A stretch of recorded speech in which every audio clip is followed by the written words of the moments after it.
आव्हान आहे ते आहे आरोग्याचं, आणि ह्याच्यामध्ये वाढतं कर्करोगाचं प्रमाण, डायबिटीसचं प्रमाण आणि जे अकाली मृत्यू होत आहेत हृदयरोगाने, ह्याचा जर आपण विचार केला तर ह्याचं सगळ्याचं मूळ जे आपल्याला आढळतं ते जे आपल्या स्वयंपाकघरामध्ये जे भेसळयुक्त पदार्थ आपण वापरतोय, अन्नामधली भेसळ, हे ह्याचं मुख्य कारण आहे. आणि म्हणून आपण हे आपल्या जिल्ह्यातल्या प्रत्येक कुटुंबातल्या प्रत्येक महिलेपर्यंत ही जनजागृती पोहोचवणं आणि चुकीचे जे काही भेसळयुक्त पदार्थ आहेत ते कसे ओळखायचे, त्याचं सेवन करू नये आणि नक्की महिलांनी कुठल्या पद्धतीनं योग्य स्वयंपाकघर हे चालवावं, सेंद्रिय परसबाग ही कशी फुलवावी ह्याचं पूर्ण प्रशिक्षण आपण सर्व माता भगिनींना देणार आहोत.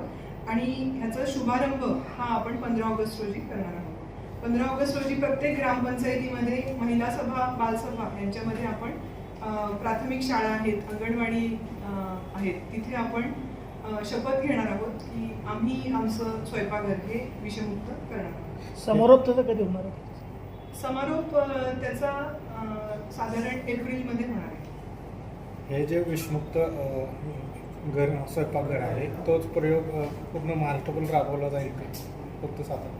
हा, आता आम्ही साताऱ्यामध्ये राबवत आहोत आणि तो यशस्वीपणे राबवला गेला की निश्चितपणे तो पूर्ण महाराष्ट्रामध्ये राबवला जाईल अशी आम्ही अपेक्षा करतो. उद्घाटक कोण आहेत? आम्ही जे पारितोषिक वितरण आहे त्यावेळी मुख्यमंत्री साहेबांना आणण्याचा आमचा मानस आहे. हा कर्करोगाने होताना दिसतोय आणि त्याच पद्धतीनं डायबिटीसचं प्रमाण हे प्रचंड वाढलेलं आहे, हृदयरोगाचं प्रमाण वाढलेलं आहे आणि तिसरं म्हणजे अनैसर्गिक मृत्यू जे आपण म्हणतोय, अवेळी येणारे मृत्यू तरुणांमध्ये, ह्याचं देखील प्रमाण खूप वाढलेलं आहे. आणि त्याचा आपण जर बारकाईनं अभ्यास केला तर त्या सगळ्याचं कारण हे जे विषयुक्त अन्न किंवा भेसळयुक्त अन्न हे आपल्या प्रत्येकाच्या घराघरामध्ये आपण सेवन करतोय, त्याच्यामध्ये ह्याचं कुठेतरी हे मूळ सापडलं जाते. त्यामुळं आम्ही हे जिल्हा परिषद मार्फत आमचे सर्व सभापती, CO मॅडम, आमचे सर्व HOD या सगळ्यांनी एकत्र येऊन आम्ही हा उपक्रम राबवायचं ठरवलेलं आहे. ह्याच्यामध्ये आम्ही सुरुवातीला लहान मुलं, कॉलेजमधील विद्यार्थी, आपल्या सर्व महिला बचत गटामधील महिला, वुमेनच्या अंगणवाडी सेविका आणि आशा सेविका या सर्व गटांना आम्ही जिल्हा परिषद केडरमार्फत प्रशिक्षण देणार आहोत. त्यांना त्यांच्यामध्ये प्रथम जनजागृती करणार आहोत आणि हा स्वयंपाकघरामध्ये काय वापरायचं आणि काय वापरायचं नाही, कोणत्या गोष्टी टाळल्या पाहिजेत, सेंद्रिय परसबाग कशा पद्धतीनं केली पाहिजे आणि सेंद्रिय परसबागेची गरज काय आहे, या पद्धतीनं आम्ही पहिले 3 महिने हे जनजागृतीचा कार्यक्रम घेणार आहोत.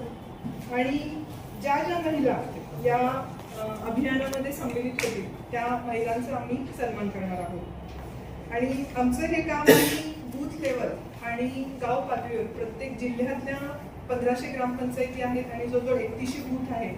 तर आमचा प्रयत्न राहील की आम्ही प्रत्येक गावापर्यंत आणि प्रत्येक बूथपर्यंत आम्ही पोहोचणार आहोत आणि प्रत्येक बूथ म्हणजे साधारण एका बूथवर 500 ते 1000 इतकी लोकसंख्या असते. ह्या लोकसंख्येपर्यंत पोहोचून प्रत्येक घराघरातील महिलेला हे आम्ही प्रशिक्षण देणार आहोत.